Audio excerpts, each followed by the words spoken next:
past 60 years has been a massive decline in foreign missions. I'm sharing the gospel through church planting. In the 1930s, if somebody gave $10 in Thai, they'd give an additional $6 in foreign missions. Today, just 28 cents. We're doing the best we can with what we have, but I'm still not satisfied. Over 2 billion people in the world today still have no access to the gospel. God's crazy in love with the Thai people, and I sense His Spirit hovering over the city. I've come to Bangkok, Thailand to discover the truth about foreign missions. Come with me as I follow my good friend Pastor Doug Van in his everyday life as a frontline missionary. I prayed for God's biggest dream, and He gave me this city of 12 million. Welcome to my world.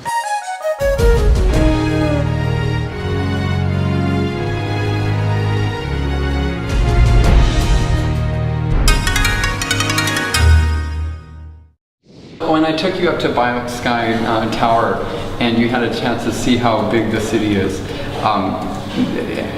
what were your feelings? How immense the city is. Yeah. It's huge. Nearly 12 million people live in Bangkok. But what does that mean? How do you wrap your mind around a number that big? Think of it this way. If the 1,200 Adventists that live in Bangkok were to share the gospel with one new person every day, it would take nearly 30 years to reach everyone in the city. This is just one city. This is one city. It's our city. I mean, it's now your adopted city for this time that you're here. But to share the gospel here, there are many Christians around the world who think that everyone knows Jesus. They've had a chance to hear the truths of these last days. They've had a chance to meet Jesus. They've had a chance to know the Bible, and they just have rejected Him. But what we're facing here in Bangkok is not that. That's not reality. That's not reality here in Bangkok. So, because how many people did you see at church yesterday? Like 40? 40. That's cool. Because that's a neighborhood church plant. And those 40 people aren't driving an hour, they're walking to church. And did you guys get a chance to go to someone's house? We dropped a couple kids off on the way home, but we didn't really go in. Alright, yeah, you dropped them off, you just walked. And see, that's the whole point, is that these church plants are being neighborhood and community based. And so it is that kind of saturation that we're wanting to do all across the city. But many people say, we're done. There's 4,000, just to give you a reference, there's over 4,000 7-Elevens in this city. Basically, there's either Family Mart or 7-Eleven on every corner. Right? Yeah. Okay. But so our dream is to have that many church plants, or that kind of saturation across the city. It's a lot of... Do we have that many churches in America though? That's a good question. So in the conference that I previously served, there was 100, and that covers parts of 3 states. Eastern Washington, Northern Idaho, and the northeast corner of Oregon.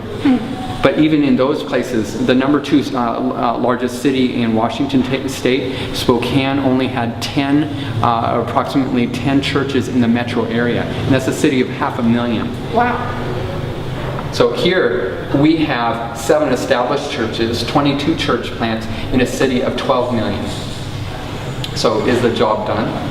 Definitely not. What are you eating? Oh, I have no idea what this is, but it's like an onion with a kiwi inside. So it tastes like an onion? No, it tastes like a kiwi. I was just gonna say. Yeah. So, but it looks like an onion. Do you want to know what it is? Yeah. This here is called dragon fruit. Really? And it comes from a cactus. I've seen it on the side of the road. Yeah. And it's really delicious. How much did you raise to come here? I raised about $2,000. Okay, all right. And so by God's grace, you'll be with us at least 6 months? Yeah. Okay, 6 months or longer? is what we're praying. I don't have the ticket yet. Okay. It's So, up in but the air. you know, but this is something where that, according to some of the statistics that we found, is that even just you raising that funds to come over and to give 6 months of your life for service to Christ, that this you've outgiven the most Christians across North America. Unfortunately, Pastor Doug is correct. The reality is that the average North American Adventist will give through the church about $820 per year in tithe and around $400 for the local church budget. Yet the same person will give only $21 a year for foreign missions. That's less than $2 a month, or about 40 cents a week. At this rate, it will take 100 years of one person's average giving to foreign missions to equal the amount Nicole has raised for her half year of service. And you raised $2,000 to get yourself over here, and now you're going to see what the rest of the church has given, because that's the stuff that we work with, is that we are the receiving end of those mission offerings, and now you'll get to see what that looks like. I find that really astonishing.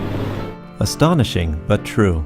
In the 1930s, if someone gave $10 in tithe, they would give a little less than $2 for the local church budget, but an additional $6 for foreign missions. Today, for every $10 given in tithe, another $5 is given for the local church budget, but only 28 cents is given to foreign missions. Let's look at the numbers. The average Adventist in 1933 gave about $311 for tithe in today's money, and an additional $193 through the church toward foreign mission. In 2006, the standard of living is much higher, so we each give an average of about $820 a year in tithe, which is over 2.5 times what was given in 1933. But when it comes to foreign missions, only about $21 per year is given, which is an 89% drop from what it used to be. Here's a graph showing the overall trend during the 73-year period. You can see that there's a huge increase in tithe due to the economic boom of the 20th century. Giving to the local church has also grown dramatically. However, something has gone dreadfully wrong with foreign mission giving. Instead of growing with the economy, it has steadily shrunk to the point where today our foreign mission program is statistically nearly extinct. And this downward trend still continues. Just how much money are we talking about here? Between 1933 and 2006, a total of $1.2 billion was given to foreign missions, while over $32 billion was given for tithe. If giving for foreign missions had continued at the same percentage of tithe that it was in 1933, $9.9 billion would have gone into the work. What we're looking at here is an $8.7 billion shortfall. I find that really astonishing. I thought people gave more. Well, what can I say? Thank you for giving. I don't just know people. That's what I've been taught, like in Sabbath school and stuff, that Jesus is coming any day because the word has been preached everywhere around the world. You're here in Thailand now. Is that the case? No. Why? It's not. Because, like Pastor Doug was saying, there's less than 1% has claimed Christ as their Savior, and I mean, there's plenty that, I mean, sure, there may be people that have heard of him, but there's plenty that haven't even gotten that. How will they hear? How will they know? How will they ever find the truth if we don't go? How can we fear God's love to show? Jesus desires every child his love to know. And around the world, in every tongue, to every nation, tribe, and clan, the gospel must be preached. Yes Okay. okay ready Yes. คือคำถามของเรามีว่ารู้จักคณะวันเสาร์กลุ่มคริสเตียนวันเสาร์ไหมคะที่เขานมัสการกันวันเสาร์ที่เขาจะพูดถึงเกี่ยวกับเรื่องของพระเจ้าเคยได้ยินไหมไม่เคยได้ยิน They say they never heard about Jesus Really? Yeah they never ไม่เคยได้ยินเกี่ยวกับศาสนานี้มาก่อน Would you like to know? Would you like to อยากจะ learn รู้จัก something? ศาสนานี้ไหมคะ How will they hear? How will they know? How will they know? How will they ever find the truth if we don't go?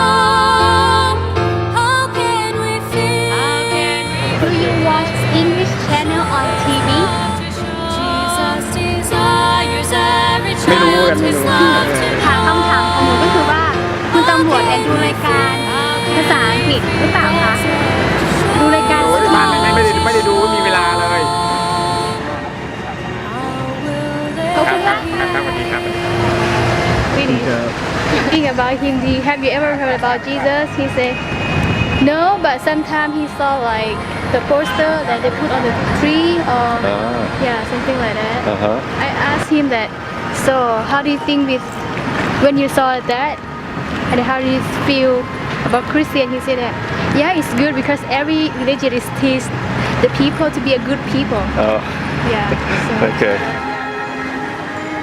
ถามคุณลุงอยากจะถามคุณลุงว่าคุณลุงเคยได้ยินคนมาพูดเกี่ยวกับศาสนาคริสเตียนหรือว่ามาพูดถึงเกี่ยวกับพระเยซูให้ฟังไหมคะไม่เคยได้ยินนะคะไม่มีญาติพี่น้องคนไหนที่เป็นคริสเตียนนะคะไม่มีนะคะและแถวที่คุณลุงอยู่ก็ไม่มีคนเป็นคริสเตียนนะคะไม่มีแล้วคุณลุงอยากจะศึกษาเกี่ยวกับคริสเตียนไหมคะไม่รู้อ่านหนังสือไม่ออกอ่านหนังสือไม่ออกไม่ได้เข้าหนังสือแล้วเวลาอยู่บ้านเนี่ยคุณลุงดูรายการภาษาอังกฤษบ้างมีคะดูหนังฝรั่งหรือว่ารายการฝรั่งไม่เคยดูบ้านลุงไม่มีโทรทัศน์ How will they hear if we don't go? How will they hear if we don't go? In the beautiful country of Thailand, 99.3% of the people do not consider themselves Christian, while less than 1% are Christian of any denomination. 96.2% are classified as unreached, which means that they haven't been exposed to the gospel in any form. So many people are like satisfied with the way how church is, and that's why I go back to the 7-Eleven vision, is that we need to have that kind of saturation across the city, but that takes money. I mean, real estate here is the same price as New York, Seattle, and so this is where, or it might even be more expensive, but this is where we're wrestling with those very issues of how are we finding ways to share the gospel to people like Sue, who we were able to go to her baptism yesterday. Amen.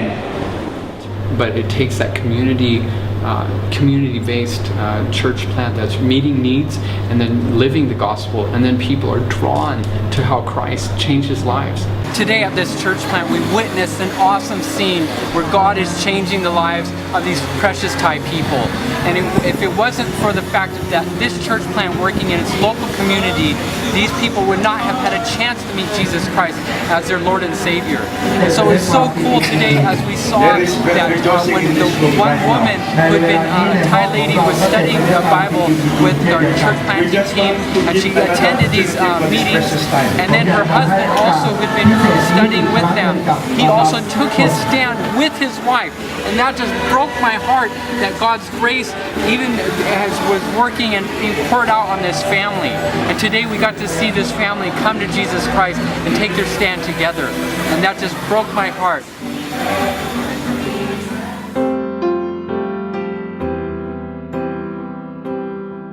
I'm just so excited about this fact that we had 17 people accept Jesus Christ.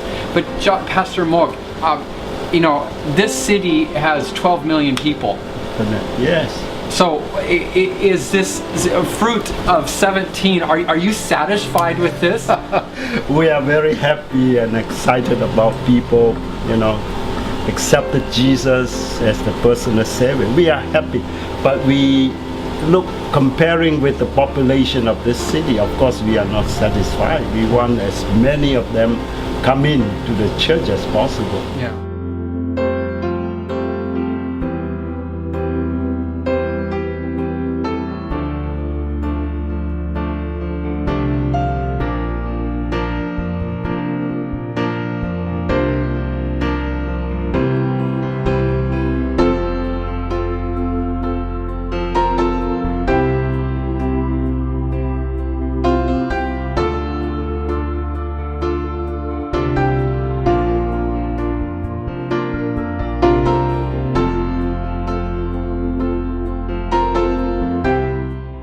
As you can see, we've got a real problem. And Bangkok is not the only unique situation. We've got metropolitan centers all over the world, more than 500, that have little or no Seventh-day Adventist presence. God is calling you to get involved. Whatever skills you have, they are needed. God needs you. Go to AdventistMission.org to learn more about the possibilities of mission activity and your involvement.